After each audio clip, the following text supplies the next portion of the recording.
Here. It's going to be a really an amazing talk. I know Scott very well. He's a principal of Stoss Landscape Urbanism, which is a design firm that believes in the productive role of landscape in the making and remaking of cities and social spaces.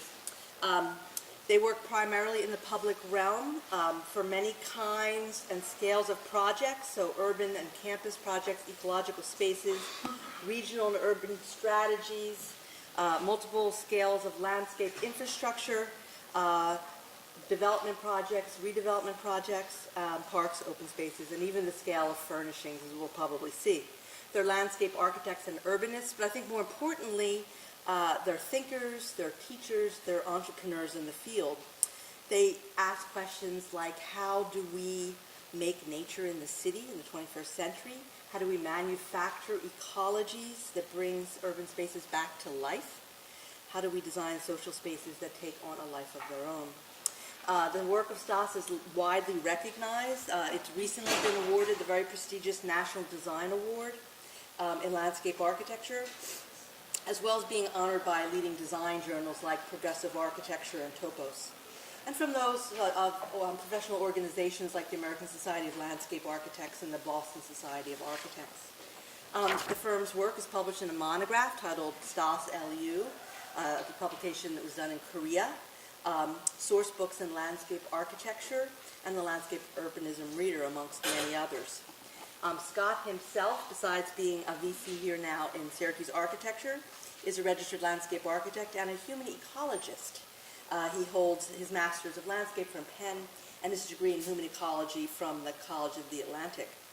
And this hybrid education, I think, is very evident in the work you're going to see tonight, his work and his interests. Human ecology, of course, being the transdisciplinary study of the relationship of humans to their culture and social built environments, and the relationship of design, which is both constructed by and constructs these relationships. Scott is not just a frequent flyer. He currently works around the world with a variety of environments and ecologies, including East Africa, the Middle East, here in North America, the Caribbean, Asia, and Europe. He's an incredibly important voice in the field, and he's a lot of fun. So please join me in welcoming Scott Bishop.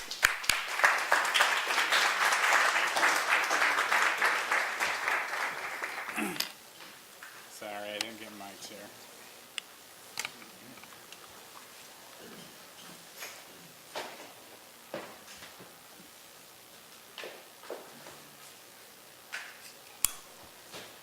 All right, everybody hear me okay? I have to be talking a lot at people and with people, so my voice is peripheral, but I think I can probably handle this. So tonight I want to talk a little bit about regime and regime change. The definition of regime is at the intersection of government, infrastructure, and planning. Both have been predominant methods of acting and producing the 20th century city, as well as the framework for global political stability. In contrast, the ecological definition of this word suggests that there is a time-based gradient between regimes that includes the access of resources produced prior and subsequent retooling. I want to discuss this relationship as it relates to landscape morphology, past occupations, critical infrastructure, and the development of a new 21st century model of living infrastructure. So originally, the definition of regime was about the regulation of aspects of life that affect a person's health or welfare, hence a particular course or diet, exercise, and medication, prescribed or adopted for the restoration or preservation of health. We understand this now to be beyond our own bodies, and as in human ecology, we understand that this health regime extends beyond our own physical extent, our meat bags, right? And into the landscape, and this landscape has effects on us that are both positive and negative. Ecologically, we are isolated, so regime change and shift is expected to increase and influence the globe at which we are on. We are in a closed system. Given our size, we do have impact. We have real impact on our planet and our home. And in the human ecological approach lies the hope that we can be smarter than this, smarter than bacteria that ship themselves to death. So we want to understand that in regime there is also a method or a system of rule, a way to govern or control, a way to organize things, a way of doing things, one having a widespread influence for prevalence. This is kind of what we do. This is a big scale of planning. It's talking about how we create cities and what kind of goes into that.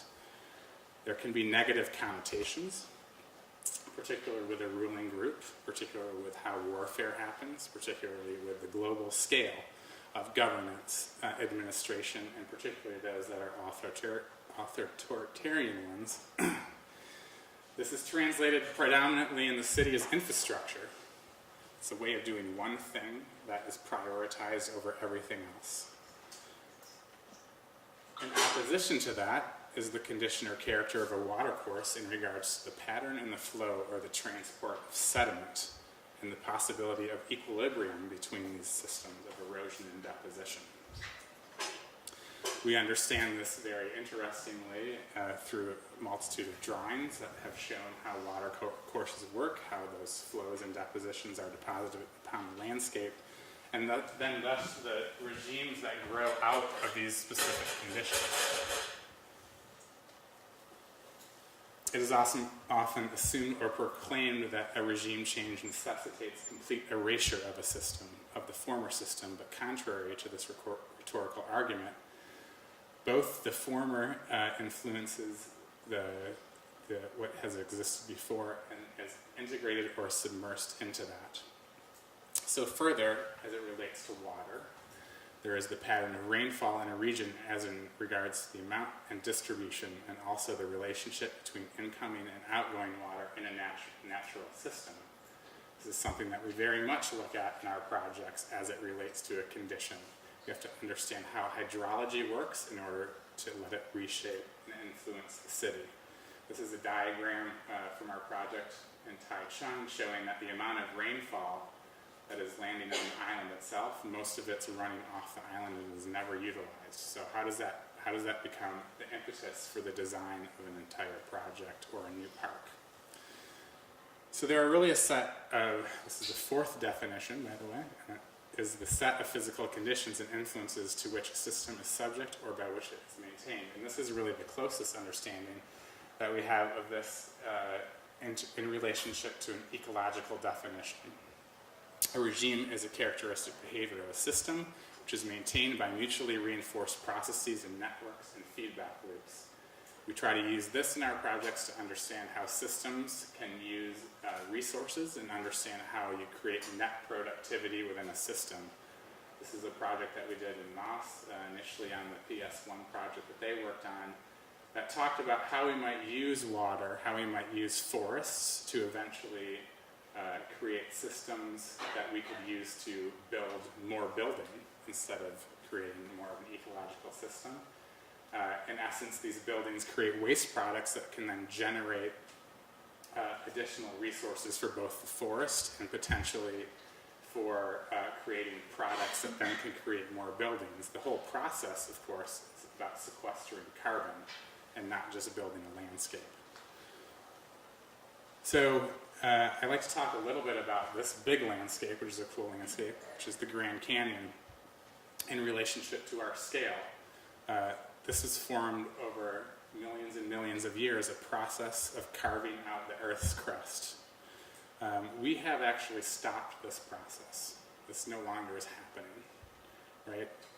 And it's true that we've been around here for, 14,000 years, maybe a little bit more, and that we've had a relationship, and we have to understand that there's a time-based gradient that relates to both us as humans, but also us as a scale. And so we have been around here, we have been accessing the resources, but it's just a matter of how we've been doing that, understanding what that means. This is the Glen Canyon Dam. Obviously, this is something is what created that sediment flow from stopping. So once we've stopped that, we've stopped that process by which that river had lived, and thus we've really stopped what had been a process and an ecology. What we've done since is actually recreated an ecology in that place, one that's about fresh water, about cool algae, And that water is actually feeding trout and other species that would not have ever lived there. And it's a very huge and dynamic ecosystem nonetheless. It's just not what was there. But we had done this for all this time when I was showing the petroglyphs. Let me show you that again. This is talking about, they believe this is talking about how they would chase the sheep down into this area, which they had maintained by fire. So equally in scale, we were still manipulating that environment. We just had not yet engaged the hydrological system at that scale. So once the fires were started, the sheep kind of made their way down and grazed in those lands. Now we're using this in a different dynamic, but nonetheless there is this relationship with the resource itself. So we designed with hydrology in mind, and I really am presenting two kind of large-scale projects tonight because I want to talk about the big systems, and I want to talk about how we can make these types of cities.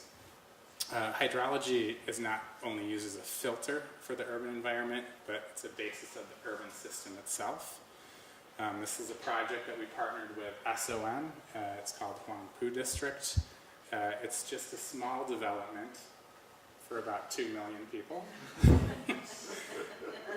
It's about the size of downtown Chicago's Loop, and hosts about the same number of people. So this is its current condition. This is what we would call somewhere in the middle. There's no intention to what has happened here. It's based upon the infrastructure systems that have been left behind with a larger scale single idea. And it's a large piece in Shanghai where you can hang out with your 21 million closest friends. So there's a lot that happens in this river, right? All the global shipping, all of the runoff that happens in a city of that scale, a lot of the CSO overflow.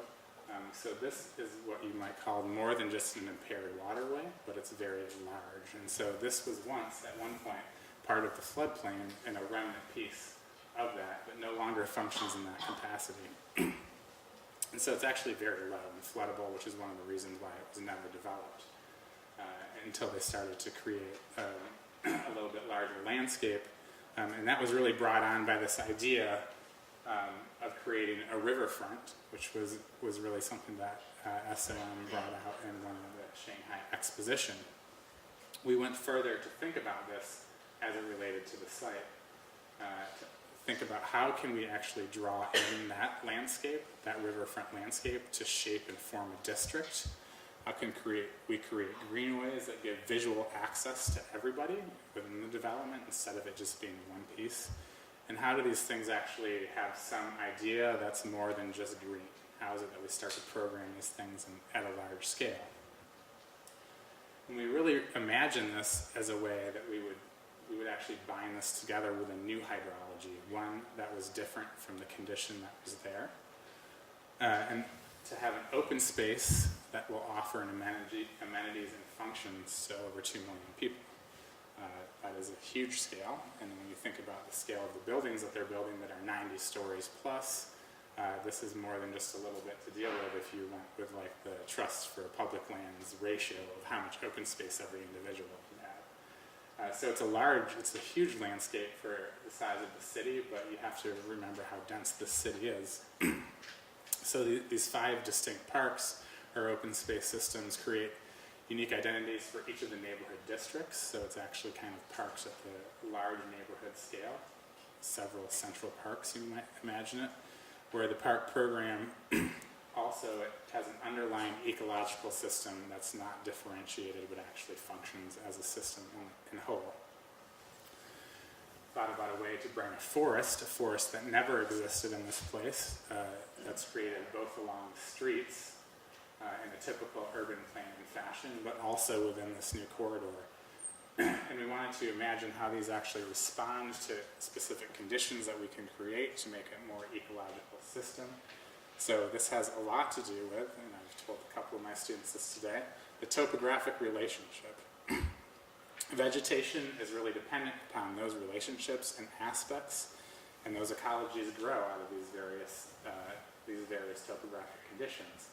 So we talked a little bit about creating the ecoforest, a buffer forest, and then a riparian forest.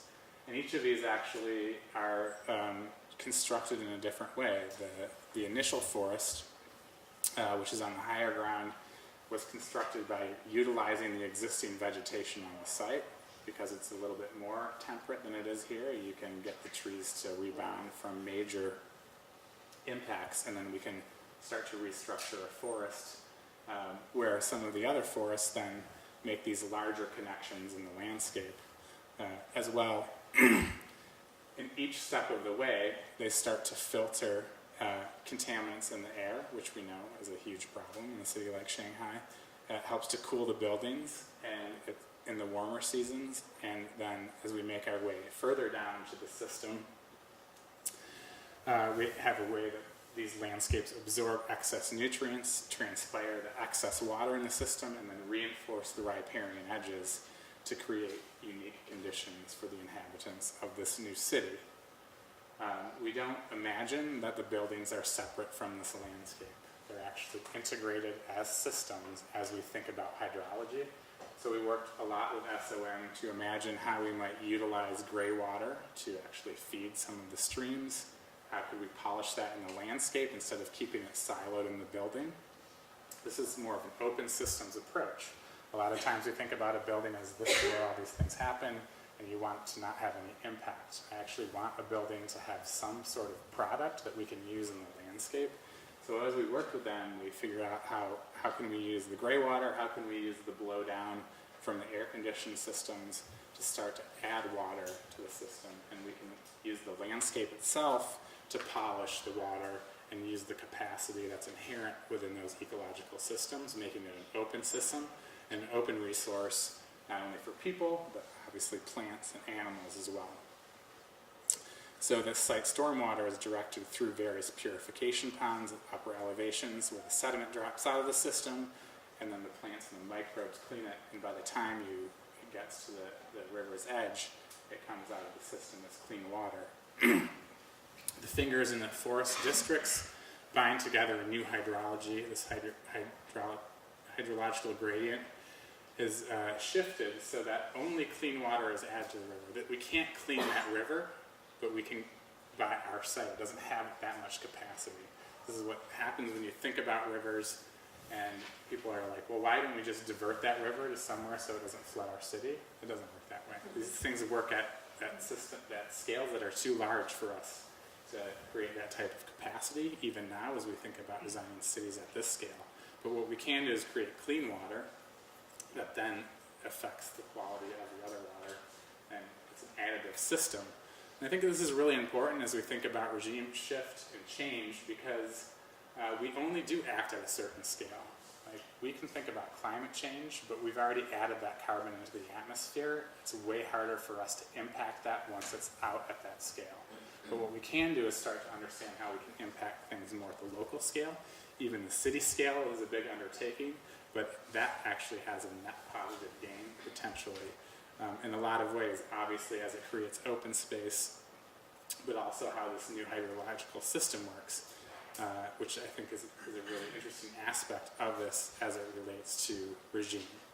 The thing that I find most interesting is that we created this fill, we created this new elevated topographic condition by the excavation of all of the skyscrapers that are going to go there. So we're maintaining what would be considered spoil on the site to elevate the entire topography, so it's still in balance with what the condition is.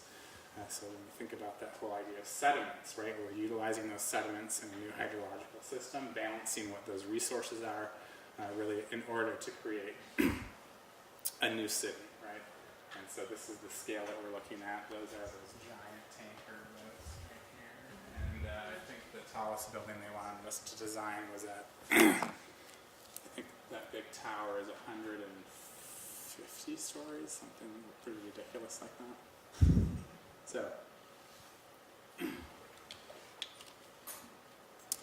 So that's really kind of almost, I would say, a way that you can look at changing a dynamic almost from scratch, but something that you might know I have some interest in because people have gotten bits and pieces of this is how we really retool the city. How is it that we take the basic elements of our petri dish, air, water, and other social modifiers like time and money, and impact this type of environment, right? This is Detroit. And this regime change is based on the former regime, let's say, in Hope, is really based on this idea of transportation and individualism, and that's what kind of created that city. It's about individual ownership and the American dream, and we don't want to lose all those things when we change the regime, right? These are some of the ideals that are embedded as we look at changing the regime of the city in its physical manner.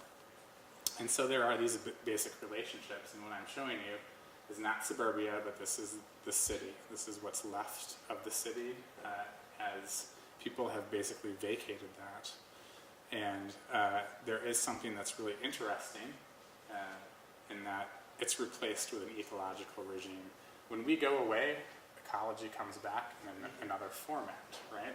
So there's a certain embedded capacity within ecological systems that allow for, you might say, healing. And that's why we think it's really important that we talk about why we would change a city with landscapes, right? Not with buildings and not by putting up shopping malls and et cetera, right? Landscapes are cheap. Landscapes heal. They get rid of all the bad stuff. They make you healthier. They make oxygen. They are enriching and educational, and they're inevitable, right? Landscapes are going to happen, even despite us. But what we can understand, and this is through some of our other projects, is that they have the capacity to create value out of abandonment. This is our City Dot project. This was an abandoned rail line, and it was on the back of really industrial buildings and warehouses. And we allowed for the creation of a new relationship that people can have with their environments. And we thought about ways that water can be cleaned within the environment. Landscapes have that capacity, and they have a whole variety of scales when you start to engage hydrological processes. So in both passive and active ways, we can start to reimagine hydrological systems at a variety of scales and how they start to benefit and create spaces. This is our Erie Street Plaza, and what we had done really to create a new regime was to take out what was static, which was the wall, and we basically cut open the sheet pile wall. We didn't take it away completely. We didn't make a new marsh. We kept some of the aspects of what was there because it was necessary to make sure that the site didn't erode into the channel itself. But we could still create ecological capacity on the site. And these are things that we look at doing as a series of types and ideas as it relates to the city. And these are some of our initial projects that I worked on throughout. It has actually been 10 years at Stoss. As we started to understand and think about these as tests for the city. How is it that these become ways that we think about the city, and how does that actually create capacity? I love this photo because this is something that we didn't plan on. This is a perch, and it's basically a species that's very sensitive to water quality. Because we just opened these little slots and created a wetland condition at this little edge that dropped little seeds, and the seeds fell off the edge, and then all of a sudden the birds came getting the seeds, and the whole kind of ecology formed by which the perch started to hang out at that edge, which is really still just a sheet pile edge. But we've added that productivity back to the water system. And that's what we look at when we think about landscapes in a city like Detroit. You know, this was completely industrial property, but you can already see there's things that are coming back. These vegetable types are sometimes considered Anthropocene vegetal types, but they all still have a capacity. And it doesn't mean that there's not red-winged blackbirds there. It doesn't mean that a whole system is created when those things go feral, right? And people act the same way, right? They're changing to the condition that's happening there. This guy is going out and he's like mowing and farming really what was a very, very urban condition. And there's a lot of vacancy in Detroit still. We were members of the technical team for what's now called Detroit Future Cities, but this at the time was called Detroit Works project, long-term planning study. And we looked at how we can look at these issues of air quality, water quality, and not forgetting about the social modifiers of time and money, and understand how we can change this condition, right? And I think it was that we might think about this as a new productive model for the 21st century, right? And it has a lot to do with this idea of infrastructure and health. So we could say, I think fairly safely, that this is close to a failed model of the 20th century city. If anybody wants to argue with me, we can go there, but I think the point is, let's just imagine that this city is not growing, so it's shrinking, and a lot of it has to do with how infrastructure and industry approach the function of the city. This is just showing how much land, if you looked at that map, this was just really about the vacant parcels, but in essence, the rights of way of the infrastructure in the city are almost equal to the abandoned properties. And that capacity of that infrastructure is huge, and it has an impact because it has a cost to maintain. There's other issues because of the former regime, let's say, that have to deal with environmental conditions, environmental justice. And this is a graph that is basically just stating that Detroit is not healthy. That's people's health. It talks about how they're outside of the range, both for the U.S. As well as for Michigan itself, and how their rates of cancer, how their rates of general disease, how their rates of childhood asthma are far, far above those other rates that would be considered baseline. And we kind of know why that is, right? There's been a lot of industrial activity in a city like Detroit. It's part of, and maybe central to, what we might call the Rust Belt. And we didn't necessarily assume that this was bad at the time. I want to point fingers at people that were coming out of the 19th century and 20th century. That was their ideal of what the regime was. How do you make a productive city? And unfortunately, some of what was being produced, both in infrastructure and in terms of what was the byproduct of that, was really impacting people's health in the long term. But we know that now. So when we go and we build new cities, we don't want to just do the same thing. That's why we're going to change this regime. We don't want to have cardiovascular issues. We don't want to have childhood cancer. When we can impact that, we can change the way that it is, and we can even do that within that city itself. I think the important thing to recognize is that there is a huge impact. There's a legacy of what has happened that we need to consider, but there's also a legacy of this infrastructure, and this is one of the most detrimental things that has happened to Detroit, because it was about centralization, because it was about the various infrastructures passing through the city. All of the trunk infrastructure landed in the city. The way that taxes are structured in the state of Michigan, and why are you talking about taxes, is that you have to pay for the infrastructure that's under your feet. So if you have the most expensive pieces of infrastructure that service the entire region, and they're all going through your city, and all of the major pieces of infrastructure like highways are all funneling to one point to get across the border, you have the most expensive infrastructure, and probably they have the most expensive infrastructure in the country. They had to support that with their local tax basis, which they couldn't do, so they kept on raising taxes. They still couldn't cover what the infrastructure was doing. The infrastructure started to decay, cut into the productivity of the city, decline, right? Nobody wants to live in the city because they don't want to pay the taxes. Nobody wants to live there because there's crumbling infrastructure.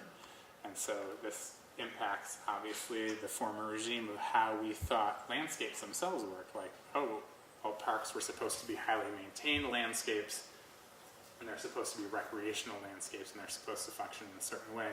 So even the parks were impacted by this as things were focused more and more to maintain the big pieces of infrastructure that still had to service the region and not only the city itself.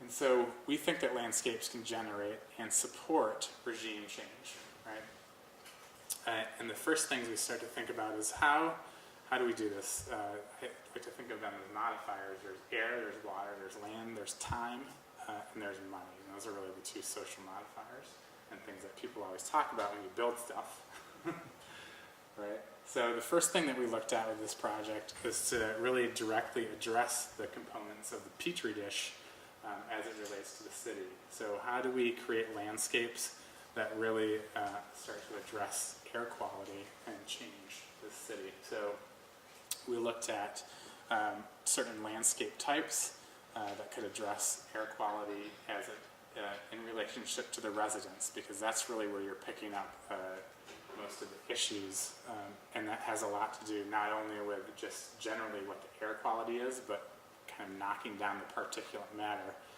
This is something that was figured out by several EPA studies. Again, this is not something we're making up. We know that highway plumes are bad, and we know that there are certain aspects of really these buffers that can help to ameliorate these conditions, both within industrial corridors but also within highways. So the first proposal really at the city scale was for us to imagine how we could create this carbon forest that buffered all of the highways. We understood that it had a certain dimension, and that dimension could actually start to allow us to move back from the highways.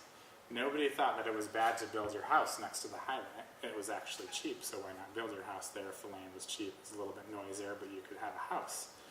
We shouldn't build a house next to the highway. Not if we still have highways. So if we want to have highways, how do we create this buffer? And the beauty is that because we have the vacancy that we have, we can just say, we're just going to take that step back. We're just going to move that 400 feet that we need, and then take that land as a landscape that we can then start to cultivate a condition. And so you might imagine, this is just an interstate in Georgia. If you're driving through Detroit, you're not seeing industrial ruination, but you're actually seeing a forest condition. And so really this plays into as well how this works within vacancy, and I'll show you this a little bit in relationship to some of the other areas, but the forest buffers are really planted both between the highways but also between some of the industrial conditions, which as we think about regime change is quite interesting, because this is the former setup of that industrial regime. Neighborhoods were built next to factories because they wanted to have an easy commute, so to speak. There weren't even cars there. They were building the cars. So people lived in those neighborhoods adjacent to the factories, and that was really the condition. It was that you walked to work. And so when we think about this relationship, it's interesting in that we can actually recreate some sort of public good out of vacancy and a buffer at the same time. And so it's not just that we put a buffer on everything and then put a buffer on every factory, but there's a way that we can combine a logical approach based on other landscapes that we're creating in the highly vacant areas. So we supplied the city with several decision matrices that are related to the level of vacancy. Because in some areas, we're just not going to do anything. We're going to let that capacity just keep on doing what it's doing and let it rebuild itself. So if we did go in and say, okay, these are all the existing industrial buffers, these are all the forests you have to plant, everybody's like, oh, it's tons of money, we don't want to spend all that money. And we're like, okay, well, it's really not that bad. If you think about all of the other landscapes that we're going to be planting, and some of those being of capacity, there's also just a series of buffers that are going to be emergent within the condition. And so really the scale of those buffers is very isolated in relationship to the massive system that it might be. And so really then it becomes this asset, right? It allows for a new dialogue between industry and residents. It starts to heal and at least speak of that condition as well, in the same condition of, how do we knock down some of the bigger particles? How do we get people back a little ways? Because that changes the curve dramatically as it relates to the health issues that I showed you prior. The next piece of the puzzle is really one that I find very interesting, because it touches on a lot of those definitions of regime, right? It talks about hydrology, it talks about infrastructure, and it talks about how we think about infrastructure and transportation. And it's really a new relationship between water and the city, which is something that we constantly in the 20th century try to get rid of. How are we going to push that down the system? How are we going to get that out of the city? How are we going to make that hardscape? How do we move that stuff around? And so this is what I really call blue infrastructure. And this is a new piece of infrastructure that is really an overlay, again, as it relates to this idea of regime. We are not getting rid of the topography of the city. It's too big. It's been altered in a way that costs a lot of money and took a lot of time, 120 years. So for us to change the entire grid of the city to open up like what were the lost tributaries of the city, there's no use in that. That time has gone, so we need to create a new hydrology based upon the conditions that are there. And so it takes a lot of kind of understanding about what those things are. They're not the normal hydrologies, but we developed really a kit of parts that can separate out the stormwater, which is really the biggest issue as it taxes the system, from going into an antiquated combined sewer system. And unlike the second pipe infrastructure that you can put under the ground for $11 billion to deal with the same problem, this actually has a real benefit to the community. And again, this is an open system approach to how you think about ecology and how that creates kind of upward productivity and benefits within the landscape. So just to quickly get everybody's heads around this, this is kind of how it works in terms of runoff, right? Like it rains, there's some sort of ground condition, sometimes it infiltrates, sometimes it doesn't, and the rest goes into this combined sewer system. The combined sewer system gets overloaded, and they basically have to dump whatever's in there into the river, which is then going to go to the Great Lakes, which, by the way, you guys get some of that waste product because you're in one of the lower Great Lakes, right? So it's impacting a lot of things. Everybody asked us, well, if you did this thing that you're talking about, this blue infrastructure thing, is there enough capacity in the existing land? Like, can you actually do this crazy idea that you're talking about? And we said, well, actually we can, and we can show you that if we looked at all the vacancy in each one of the districts, that there's enough capacity for several different years storms. So a 1-year storm, 2-year 24-hour design storm, and these have the biggest impact on that system. So again, just to get your head around what the scale of this is what the city's been dumping into the river, and this is raw sewage, right? It's getting bigger and bigger. They've changed the way that they started to deal with it. So this is actually treated once, very lightly, like they don't dump all of the shit in the river. But they dump a pretty good amount. But this is a lot of gallons, just to get a sense. And when I say Olympic-sized swimming pool, I don't mean like what they say at the hotel. I mean the big Olympic-sized swimming pool, the 50-meter one with the diving well and all that. That's a lot of swimming pools full of shit, right? So this is bad. We shouldn't be doing this, right? We can create and accommodate this if we use the capacity of all of that landscape. And so this is all just the math, but what I want to talk about a little bit is that when you start to think about the regime shift, this is the first one that I showed you, right? There's actually an added capacity just in us doing nothing. And it's fairly dramatic. So if we did nothing and we just let all of the landscapes that were abandoned be abandoned, and we recalculate based upon the loss of population, what the change would be over I think it was a 10-year time frame. There would actually be enough capacity within the landscape itself to dramatically reduce what that is. So how do you do that? How do you change those boxes into something that actually works? We came up with a few scenarios, so brainstorming, all right, what is it that you do? You create a bunch of little areas to try to infiltrate everywhere. You concentrate these areas into these big urban lakes, or you use the infrastructure and transportation system along all major roads to convey that water. Because remember, the kind of slope, this big topographic condition in the city is all tending down towards the river itself. An interesting side note in the structure of Detroit is both its radial system, but also how that's combined with some of the grid itself, which is based on the French farms model of developing, which are long skinny farms, so each one of the farms could use the water resource. So why not just use wells? Because the water is naturally poisoned under the city of Detroit. So what we did anyway, sorry I missed the key point, is that we used a hybridized system because not any one of those alone had enough capacity to deal with all of the storm water itself. But it also creates this new hydrological system So as a whole, we have this kind of hybridized system that allows us to do a few things. One is we can pool that water into some larger areas. We can convey that water from one point of the city to the next point of the city using the radial boulevards. These happen to be based on this topographic condition that was set in the city. And they're also huge, major, big pieces of infrastructure that are way oversized at this point.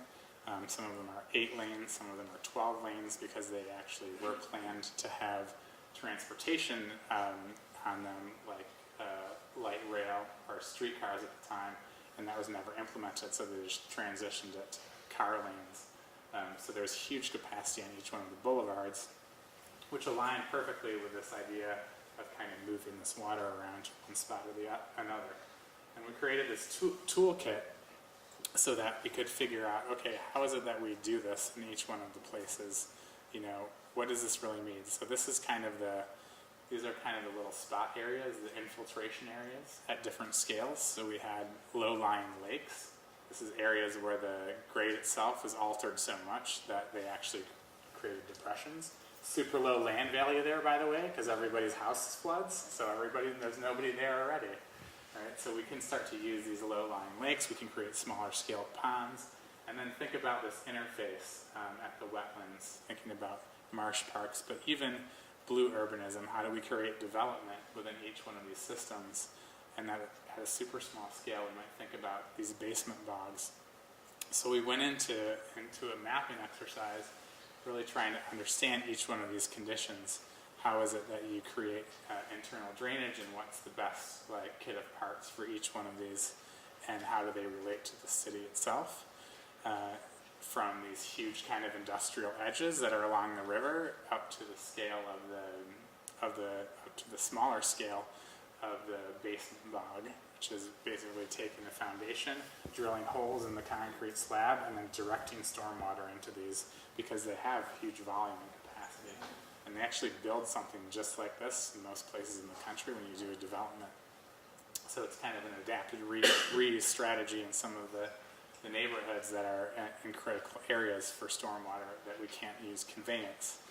But we do have these areas for really large infiltration, which is just let the water fall on there, figure out how we maybe increase the permeability of these, as well as medium infiltration sites. So this is really about land cover, not having it always be grass, which is something that they decided was a great idea to make sure that everybody thought that Detroit was still nice, so that they would just mow everything that was abandoned. I'm sure that's a great plan now. And we're asking that they think about that at a variety of scales. There's also ways that we think about parks as they're strategically placed within these conditions. And they can have that capacity as well, and it helps with maintenance. In fact, after we finished the Detroit Works project and became Detroit Future Cities, several large grants were given out by the federal government, and they actually pay to maintain these as open spaces that people have access to. So it's really thinking about how you divert those resources from a single-use infrastructure to have community benefit. So when we think about conveyance, that other piece is really where do we put that? How do we make these streams, these new streams? And we talked a bit about having these infiltration medians. We can make smaller swales. And you see how none of this is going into a pipe? I want to be really clear on that. This all has to be a surface condition. A, pipes are really expensive. B, guess what we forgot about in the city of Detroit? All of the pipes put in the ground because nobody sees them. And this is a problem everywhere in the U.S. right now because we're basically at the aging out of these infrastructural conditions. They're usually between 30 and 100 years long, and if we don't maintain things in those conditions, they're going to fail. And we see that with bridge collapses. We see that in other cities where large forgotten pieces of infrastructure are failing, and even with newer pieces of infrastructure that were put in 30 years ago, like large gas mains in California. This is all related to the same situation. You know, how is it that we make not only this productive, but also evident? So using the roads and then cutting down on some of the capacity of that infrastructure is not only saving money, but it's creating a new condition. So we go from smaller medians to swales to even roadside ponds, larger systems to in what we would call the transitional zones, roads to rivers. Just how do we make a road become a method of conveyance, and it actually turns into a river once you set up that condition. So to elaborate on this a little bit, we looked at a series of conditions where you can use some of the abandoned parcels to build that capacity along the larger boulevards. As well, we can do this in any one of the areas. It's not just about doing these things in the vacant areas. Conveyance runs throughout the entire city, and using the boulevards allows us to do that. And there's a whole variety of sectional conditions that we can create because of the capacity, the overcapacity of the roadways that was existing. So, I mean, there's really the idea that you can then expand sidewalks, kind of add parking to these areas. There's really a whole amenitization that can occur, not only with the blue infrastructure, but associating this change, because you're going to basically have to regrade the roads to some extent in order to get this to work. So, how is it that we basically use these roadside ponds? How is it that we divert this water? These are just examples of areas where we look at, well, has a huge capacity for that, as well as this is the condition for the roads to rivers, right? This is the local roads that are no longer used. And what we talked about doing is basically covering up all the catchment basins and allowing that to deteriorate over time. And I'll show you that a little bit more when we talk about the time and money aspect. But overall, this is the cohesive system. This is a new hydrology. This is a regime change. Right? Changing the way that we're doing things, and we're creating an open ecological system that benefits a city. And all of these things can be used in a variety of ways: concentrated ponds, infiltration parks, and they can all be set up actually as a hydrological system. So they scale down, they work within different parts of the city, and they actually make their ways to the river's edge. We looked a lot about how we are hybridizing what you might call nature, right? This is both infrastructure and ecology. How do we create this large lake, and how does this large lake function in relationship to other areas? We have to do this. We have to prove this out to engineers, that you can actually make these dynamic and controllable to some extent, because it's not just about, again, letting it all go. You have to have areas where you're actually dealing with this. So we just talked about a number of ways that we build ecological capacity within these systems, but also that they can function in a certain way. So this is really a big detention basin, a detention basin that's the size of a lake. And so when you want to go and you know that there's a big storm coming, you basically flush that, and all that water is clean. Right? You're not dumping polluted water in, instead you're dumping fresh water in, and then allowing that capacity to go back into those areas and refilter and reclean itself. And so this is what we imagine, these types of landscapes, not really just about erasure, and there's new and interesting conditions that emerge within the condition as we imagine these new larger scale territories and lakes. So within that matrix, right, we can define a whole series of territories and landscape types that we talked about having that additional capacity. And this is really related to how is it that you build capacity on the land aspects, and I think what is part of the emergent shift in I think the political regime change in a city like Detroit is really about this land issue and land use issue. And I touched on it a little bit as it relates to urban agriculture. So what's the big problem with Detroit? Anybody? No jobs. Right? Need to change that. And this is a change. This is actually changing because people have decided that they want to save Detroit in a certain way. So this has started to be used as a framework. But while this was happening, it was dire times. So we wanted to talk about, okay, what are the things that you can do in all the land? It's not just about necessarily letting it go. It's not just about using it for blue infrastructure. And so there's a lot of talk about these productive and working landscapes. What does that mean? How do they tie into the systems and infrastructures that are existing? I mean, Detroit has an awesome distribution network. It's one of the biggest border crossings in the U.S. Most of the goods between Canada and the U.S. cross that border. So there's huge opportunities to make sure that we tap into that as a productive system. And so we talk about urban agriculture. It's a huge thing. There's a bunch of people that support urban agriculture in Detroit for a number of reasons. And everybody's like, well, why would you plant cornfields in Detroit? And you're like, we're not doing that. It's not what this is about. Why would you do that? Because all of the best growing land in Michigan is surrounding these cities, right? And they're in between the cities in Michigan. There's no reason to do large-scale agriculture within a city, but it does mean that we need to find new urban prototypes that are going to allow us to basically create a productive system. And some of those are at different scales.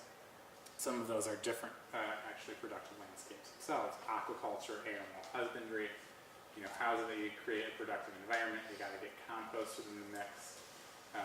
And these all have a variety of scales, which we talked about. Who would be doing this and how would it become productive?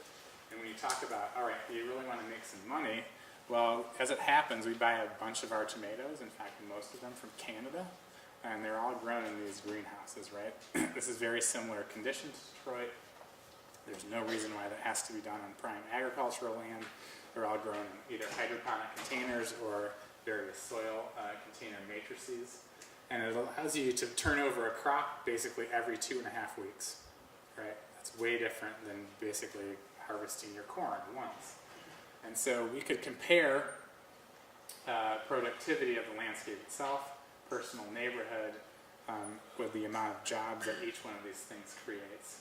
So what are the number of jobs per acre, which is really kind of a metric and a number that we came up with. So here we go, greenhouse based, right? You can have 4 to 6 year-round jobs per acre. That's a lot, I mean, as related to no jobs. If you did orchards, you're down to 0.25 people per acre, so one person has to deal with 4 acres. And if you do the field-based thing, which we've already shot down, but the point is that this basically creates 0 jobs. There's no point in doing this. It has no impact on the city itself. So it starts to suggest that we've found a winning typology when we talk about greenhouses and the kind of occupation. The cool thing is that it's related to this distribution network that's already in place in the city of Detroit because of its legacy. So there's a regime thing, right?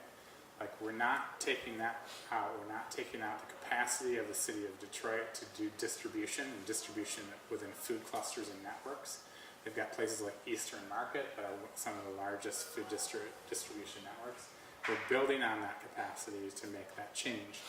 And so we talk about that, okay, well, those were the jobs that we talked about in terms of the greenhouse-based jobs, but really, when you think about the averages, when you look at processing and distribution, which is already a capacity that that city has, you're adding jobs to that. So that triples, almost triples. So you're talking about 20 jobs. And then, okay, we're going to get all that food out into the city itself. It's the closest place to do it. It's going to be cheap for them.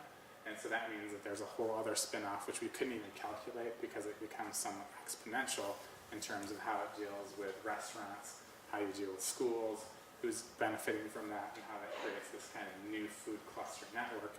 And really, this is part of what was the existing piece of infrastructure of the city as it relates to food, and really how we can start to grow some of that existing capacity over time just by implementing that new typology.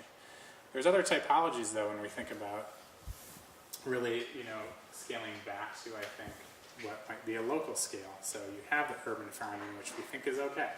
But it's just really about a garden, and it may have to do really with smaller places building that capacity. So this is Recovery Park. They're actually looking at growing their capacity more to the commercial scale. But there's really, how is it that you integrate some of these things like composting? We looked at ways that other places are doing that. How is it that you look at things that can be really small and hyper-productive, like aquaculture? Are there productive landscapes that you can just start integrating within the built fabric itself? Let's not forget about we're going to be in a huge transitional period, so we need to figure out how we use the resources that are in the city as you do demolition. What are you translating these things to? How are they being reused as resources instead of just being used to make landforms somewhere else in the state?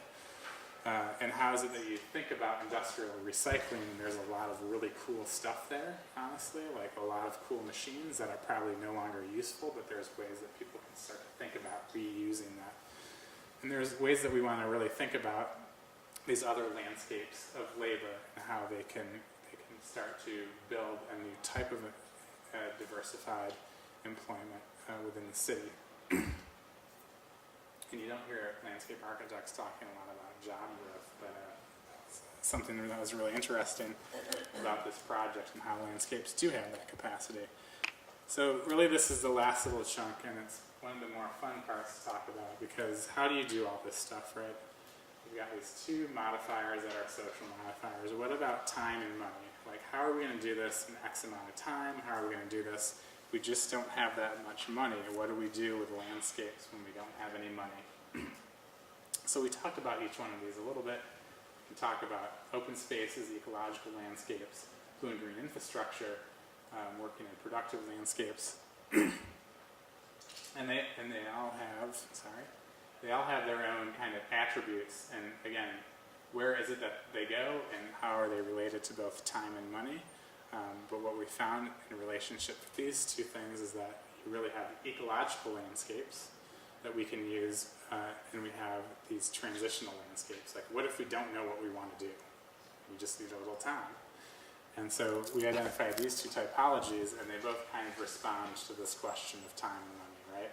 Ecological landscapes are really cheap, right? But we can build a lot of capacity in that, and as I showed you that initial diagram of hydrology, the more forest cover we create, the more changes we create within the areas where we don't imagine there to be much housing any longer, the more we increase that latent capacity within the ecological system. And then you have the transitional landscapes, which are about, like, I think we're going to build something here, but we don't know if we're going to do it next week or within 15 years. So what is that we do here? So the ecological landscapes, again, just to talk about this in terms of money, what do? What do they do in terms of ecological capacity? They capture clean stormwater, they reduce maintenance, and then they have this habitat quality. So as we say, all right, let's just take this stuff out of stock, let's use this in a way to restructure or even create additional capacity. It means that we don't have to build as much of the blue infrastructure, which may be more costly. And you can do this really cheap, and there's ways that we speed it up. That's what we talk about doing. You don't just let it go, you kind of figure out ways to speed this up as cheap as possible. This is one way that we suggested. These are seed bombs, so you have a little bit of fertilizer, you have a little bit of soil. They cost about $1. You can set up these things everywhere and just let people toss these over into various places. They form a little colony, and you start to speed up the ecological system really, really quickly. This is the roads to rivers. So the nice thing is that those rubber mats to cover up the storm basins, they're really cheap because it's just a rubber mat. But what it does is it creates a new ecological system. Roads are built basically to convey water. That's how we structured the city in the 20th century. But what happened is they went into that channel, and then they went into that pipe, and then they started to tax the system. If we take that portion out, we can still use them to convey water in areas where we don't have a lot of occupation. And that speeds up the deterioration of the surface itself, and that speeds up, once that deteriorates, then you have access to soil resources, then you have access to unique conditions. And you can even see here, this is actually one of the areas where we started to look at doing that. An ecology is created very quickly, because once you have hydrology, you start to have the basis for real ecological change. And so we also talk about forestry, like how can we build some forestry plots? There's a lot of testing that can be done in forestry. We need to figure out what the best urban trees are, how they can respond to various conditions, and there's a lot of land to do that in the city of Detroit. And there's also really these areas where we know we have to do phytoremediation. So we talked a lot about, okay, where are the areas where we want to basically test this? Where can we find the best materials that create the most rapid amount of change? And then start to propagate that as a landscape type itself, so that we're changing over this condition, this legacy issue. And then we also just have really kind of the cool things that happen when you combine mature landscapes with our former occupations. And so we looked a lot at what are the nature parks in Eastern Europe and Eastern Germany, and how they started to structure that and speed that situation up, so that we can start to create these corridors and systems that are based on open space, but not forget necessarily the legacy of the space and how that can all work. So just really beautiful examples of how this creates a new scale and landscape type. And so really we can imagine whole variety of different landscape typologies really emerging and growing in time, and really fortifying the city in a lot of ways ecologically. So quickly, the last thing that I want to talk about a little is these transitional landscapes, and they're a lot of fun, really, right? These are landscapes that you can just do something and try something, and sometimes it's about just changing, all right, this condition. They have these weird things like we need to put fences around all the vacant lots, or we need to do X. You know, there are certain things that are going to stop people dumping, but we thought, okay, if you can show these occupations, you don't have to put up the fence because it's going to be evident that somebody's working on those. So do we create different mowing patterns? Do we put up fences? Do we actually look at processes and start to mark that territory? Can we say, all right, this thing is the day that we knocked down the building. This was a year after we knocked down the building. This is 5 years after we knocked down the building, and start to illustrate some of the concepts within the landscape. And also borrowing from the Dutch and how they transitioned some of their landscapes. How do we create event landscapes, right? How do we create places in the interim? So this isn't Westergaard's Fabriek as it is now, but this was during the transitional period. So they used the big oil drum, gas drums rather, as these huge event spaces for fashion shows and gathering places.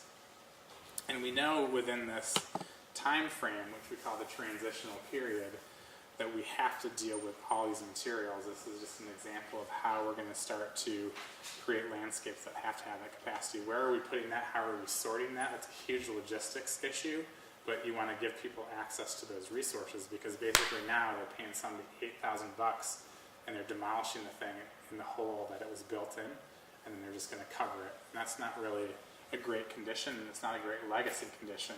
So for $15,000, you can actually start to sort all that material, put it in various areas, allow people to access that and sell it off. But it's about that initial investment.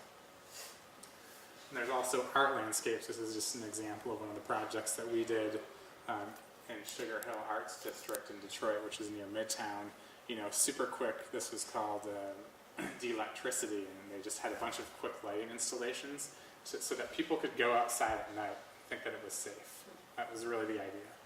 And so we created several lighting installations so people felt like they were safe. This is a gravel parking lot, and it's chain link fence, and it's mylar reflective material. But we could do these kind of cool effects within the landscape.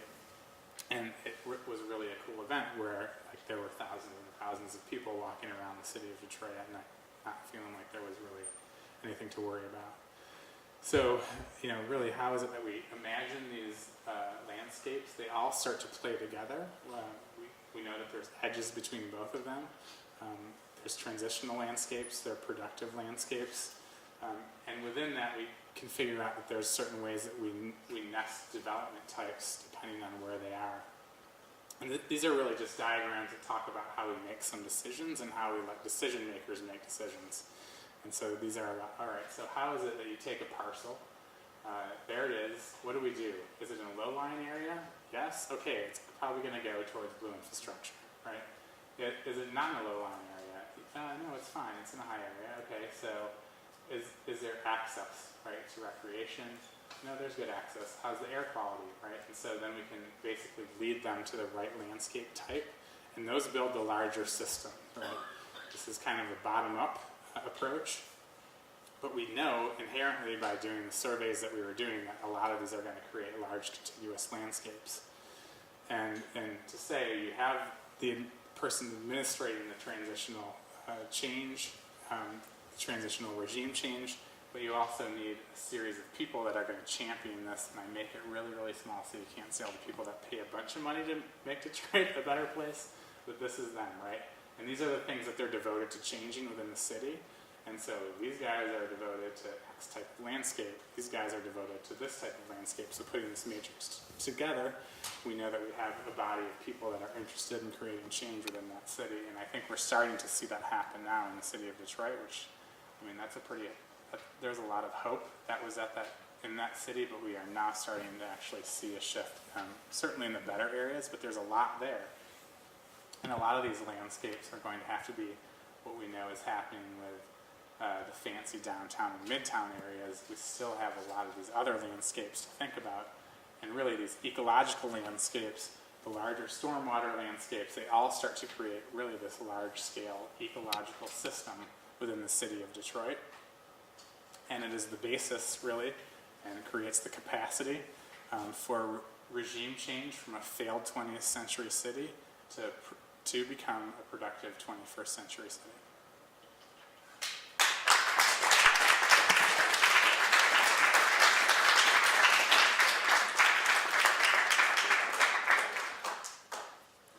Any questions?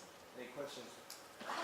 Oh, Thanks, Scott. It was really great to hear. I have a question about the title, and I'm sure we're very precise in language. I was hoping you could talk a little about it. So I think it was called regime change, right? yeah, Not regime shift or not regime flip. right. And so I was wondering if you could just talk a little bit about regime relative to the other R word that's around, Right. resilience. And from its ecological definition, resilience would be the amount of disturbance the system can manage without flipping into another regime Right. behavior. And in an interesting way, this is working the other way. Can you talk a little bit about regime relative to resilience and flipping and disturbance and how that is maybe an analog Yeah. for you here? Sure, and this is, I think, there's a lot of reasons why I called it regime change instead of regime shift, because regime shift suggests that I think that there's maybe this kind of a negative thing that we do all the time as humans, right? We're kind of like, all right, we are going to go and do the whole bacteria thing, and we're going to pollute, and then this thing's going to change to try to reach metastability again, and the Anthropocene, and blah blah blah. Right.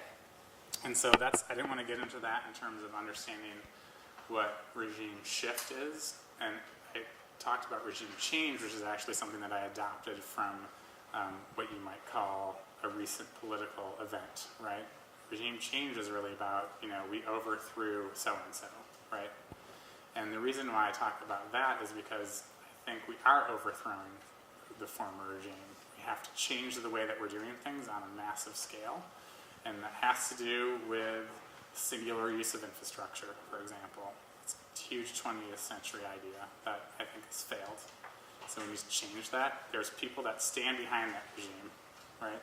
Sometimes I like to tease them, but they're engineers, right? And they have a certain attitude, and they're like, this is the way that it is, and this is how it works, and I've had to deal with those people, and this is a political thing. What happened in Detroit is a political thing. To change what happened in Detroit, you have to change the politics. Because all of that is set within authorities. Authorities manage infrastructure.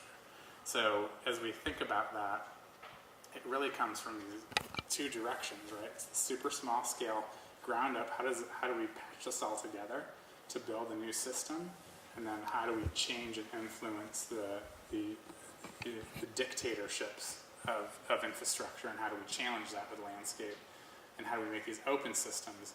And we have this tendency, right? You always encroach on the river. You always put the thing in the box. Right? That's not what works in terms of ecology. You need to add productivity, and it's somewhat counterintuitive to the way that we've done things for the past, a while, 500 years maybe even. We just didn't understand their impact. So I think that has something to do with it. I think resiliency is certainly a component of this, because we were building that capacity, I think, to potentially change what is some of the things that are happening now.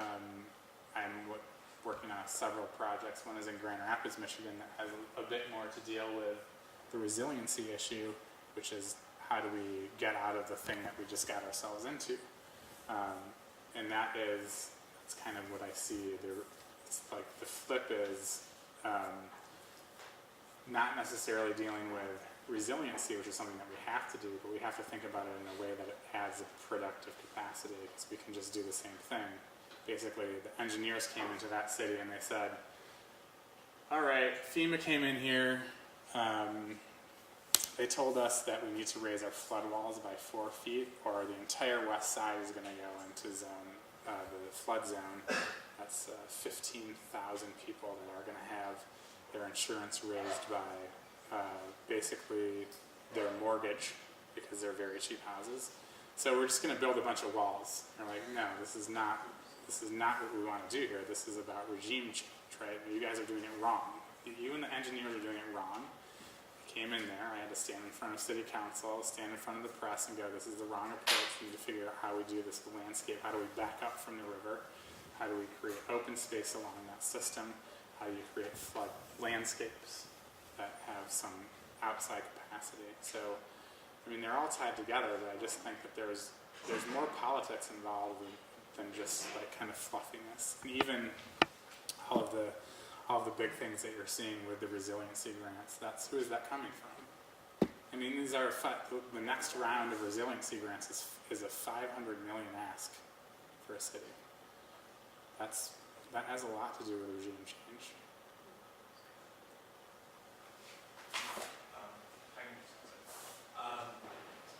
So the blue infrastructure, as well as the forest barriers for industry and highways, in addition to processing and cleaning out waste products from those areas, can they also be used for recreation or other uses, or are they kind of a single-use space? No, they're imagined to be, in fact, many of these spaces are imagined to be recreational networks within the city itself. So we talked about the nature park.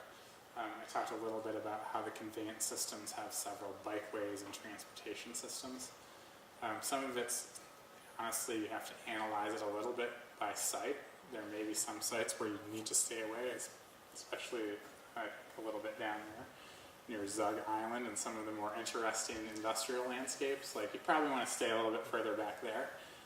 But if you, let's say, went on one side of the buffer of the highway, most of the plume is already knocked down, so you're not going to be dealing with it. So it's really more fine-tuning where those go within those different types. Thank you. Yeah. Hi. Yeah.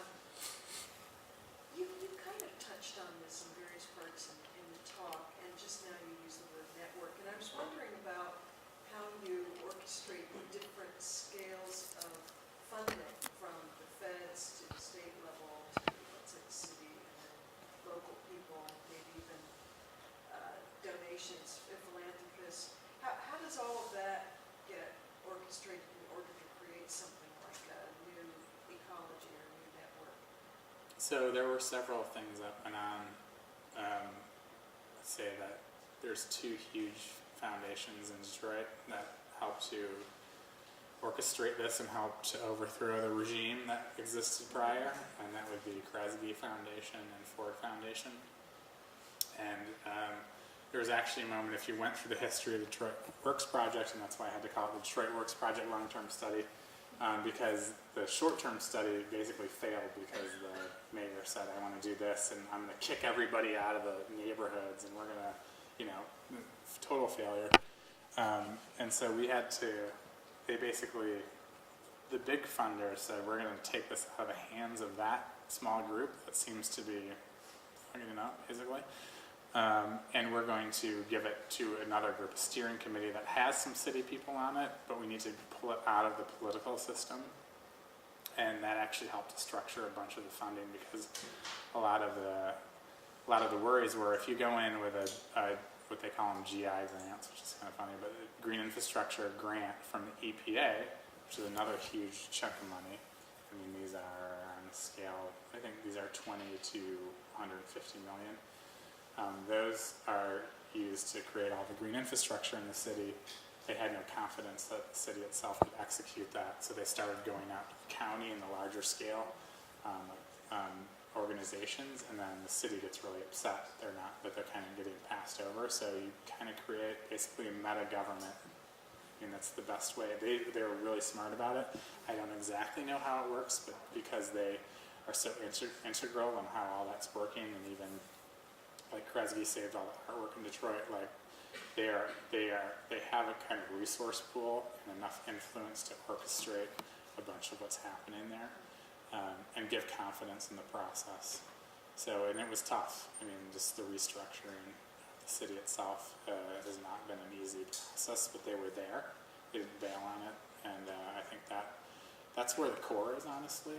It's in the philanthropic group, and then outside of that, then you start to build that confidence. And the whole thing is that, you know, it's giving oil to the squeaky wheel, honestly. The EPA grants are all based upon what they do is they take the fine that we're fining them. So every billion gallon release or whatever, they get fined from EPA.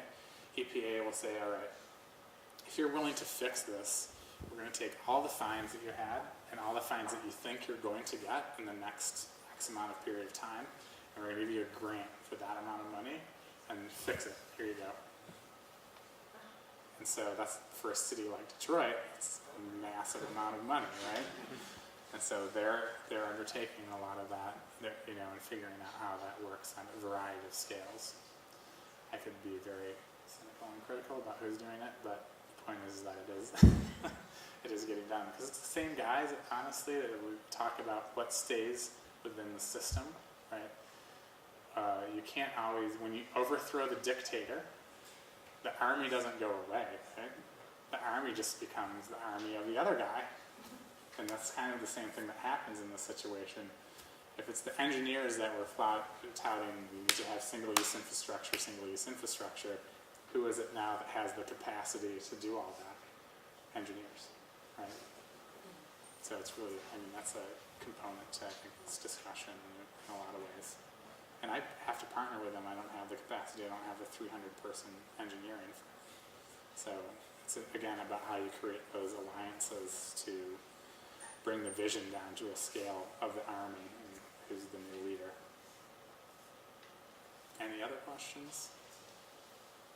Just, thanks so much, Scott. And the Detroit project's remarkable. Maybe just briefly talk a little bit about your practice.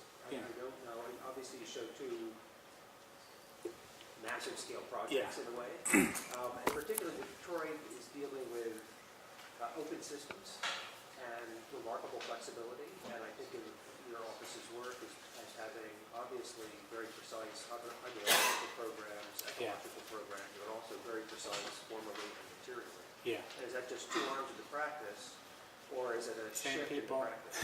No, it's the same people. I think it's just,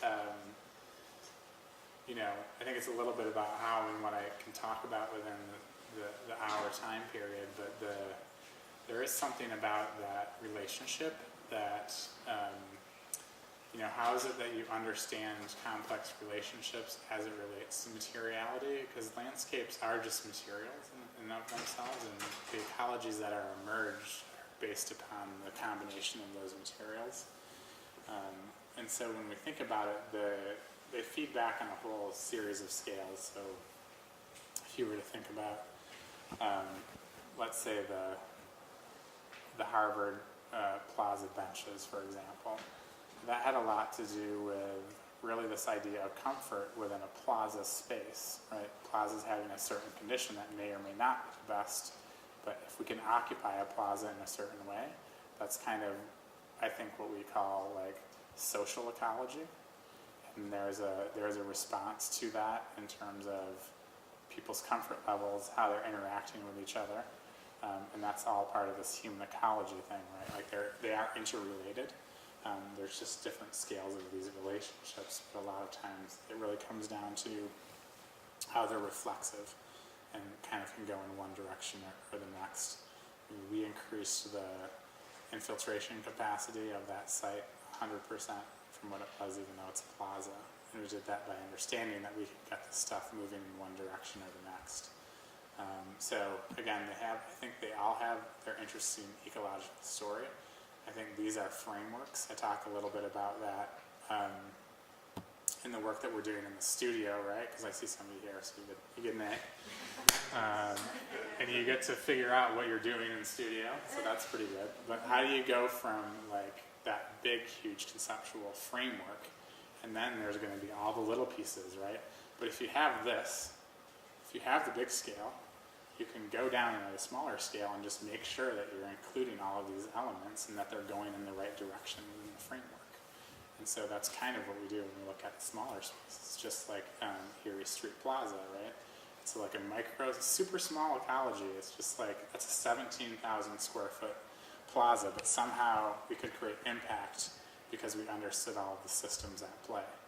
And that's how you have to keep it open. I think that if you don't understand the bigger scale, there's no way that you can design at the smaller scale effectively. So you were talking about Detroit, one of its largest problems is being kind of jobs and the lack of productivity, and you're arguing that this hydrology system kind of increase the productivity and maybe possible recreational uses. I'm also wondering if there's any consideration in terms of like race, because like with the erection of the 8 Mile Road, there's a very hard divide between like African American populations. So I'm wondering if this kind of implementation also, in a way, is promoting kind of a more unified Detroit rather than the existing condition right now. Yeah, and I think a lot of that has to do with, you talk about environmental justice, people thought that this plan did very well along those lines, and environmental justice has a lot to do with equity and race, because it has to do with who has the money, right? And that all starts to play together. And how people occupy places are really based upon their economic means, and then that's how they're distributed within a city.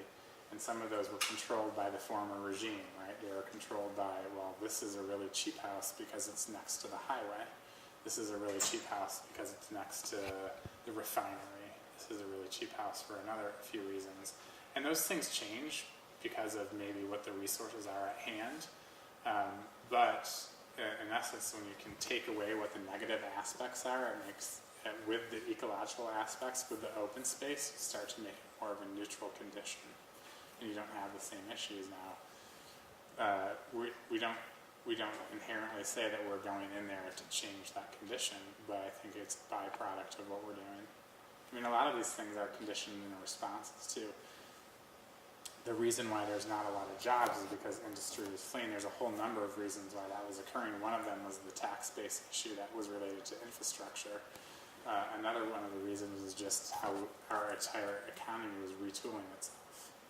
And that went from all they did in Detroit was make cars to, that's like, I think, only 10% of the industry. But it was like something like 80% in the mid-80s. That's a huge change just in economics, which means it changes in really the whole, I think the resilience, the economic resiliency of the city. The more diversity you have, the less impact hitting one industry or the next would have on, who has jobs and who doesn't have jobs. And so by building a food cluster, that was just one example. We had several other clusters like metal manufacturing, other stuff that wasn't related to landscape, but building economic diversity in the city creates more productivity basically all the way around and more resilience. So all these strategies seem a lot more believable than any strategies that I've seen for Detroit in the past. And if in a best case scenario, most of these actually start to work in the long term, and these job markets start to open up. Are there any models that actually consider growth? Like, if Detroit actually inconceivably starts to actually start growing again, Yeah. how does the city deal with that capacity? So yeah, there's areas that are targeted for growth. So Midtown and downtown are targeted for growth, and they will likely grow. But what we want to do is make sure that we're building the new infrastructure as we retool this thing, and these are responding to the conditions. So we want to target areas for growth and target areas for no growth, because they're related to how you create a more effective infrastructure. So it's not just about the water, but it's also about how you deliver electricity. How is it that you deliver sewerage and gas, right? So these all have to change. And if we go out into these further extents where it's way beyond the trunk and it gets smaller and smaller, you incur huge amounts of cost. So we would target those areas as the ecological areas. There's no planned growth there. You can grow as much as you want to on the riverfront. I don't even think that there's a height restriction there. So grow as much as you want. But what we want to do is make sure when you do grow, we think about those typologies like blue urbanism and other things that are still pulling in the capacity of the landscape and of the ecological systems along those edges. You're not negating that. I don't think that we want to support that any longer in the cities to just be like this is street and building. That's all it is. And that's why I think I showed the Huangpu example, because that is a new city, but it has a lot of these same principles. It's just how it's being formed and when it's being formed, rather than being retrofitted. But in the U.S., we have to retrofit. I don't think we're going to go necessarily build a bunch of new cities at this point. Anybody else? Thanks so much. Oh, one more. Yeah, thank you for your lecture. I'm interested in how you said you worked with SOM before Yeah. in your Shanghai project. I'm wondering if you ever had to compromise, like working with a firm that primarily designs buildings, and your approach, which seems to be like really strategic, and I really admire that. So I'm just wondering, like, if you ever struggled with them. You struggle with all clients. There's a heads up. And some are easier to get along with than others. They were really open to us on that particular project, kind of trying to restructure and rethink about the ideas that might happen there. It's not, but it's still like trying to figure it out. You still have to go through a process. There's never a client that's like that. That's really awesome. In fact, I'm designing a little landscape for the front of my house, and yeah, my wife is the client. And, still, there were a lot of questions about what I was doing. So, from SOM to the scale of your own family, there's always going to be issues on the client side. But you have to figure out ways that you make convincing arguments. I mean, that's, I think, a lot about what these projects are trying to do. And it's a lot about what I'm trying to frame here. It's really easy to do this fallback thing and not want to fight or not want to talk about what the real capacity is. And that's the not thinking thing. That's the, Homo sapiens means the knowing ones. That's what it means in Latin. So it's really not true if we're not thinking about these larger systems and we're just named ourselves something that we're not. So I'm just trying to support what we already know about ourselves and what we aspire to be. And that's kind of what you have to do with clients too.